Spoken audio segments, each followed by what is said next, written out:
अस्सलाम वालेकुम। आज हम अपनी इस वीडियो में उस्ताद और तालिब इल्म से मुताल्लिक़ खूबसूरत अक़वाल आपके लिए लाए हैं। तो अगर आपको हमारी ये वीडियो पसंद आई है तो दोस्तों के साथ शेयर करें और वीडियो को लाइक करें। उस्ताद अगर नफासत पसंद होगा तो बच्चा भी मुहज़्ज़ब होगा। उस्ताद अगर बच्चे की हौसला अफजाई करेगा तो बच्चा आगे बढ़ेगा। उस्ताद अगर बच्चे पर एतमाद करेगा तो ही बच्चा जिम्मेदार बनेगा। उस्ताद अगर बर्दाश्त करेगा तो बच्चा गलती का एतराफ़ करने में आसानी महसूस करेगा।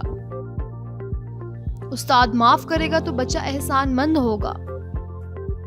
उस्ताद इज्जत करेगा तो बच्चा इज्जत करना सीखेगा। उस्ताद जब मुशावरत करेगा तो बच्चा अपना मसला आसानी से बयान कर सकेगा। उस्ताद दिलचस्पी लेगा तो बच्चे की दिलचस्पी बढ़ेगी। उस्ताद मेहनत करेगा तो बच्चा मेहनती बनेगा। उस्ताद वादा पूरा करेगा तो बच्चा जुबान का पक्का और वादा निभाने वाला होगा। उस्ताद इंसाफ करेगा तो बच्चा हकाइक तस्लीम करेगा। इसी तरह की मालूमाती और दिलचस्प वीडियो के लिए हमारे चैनल को सब्सक्राइब करें और बेल आइकन दबाएं।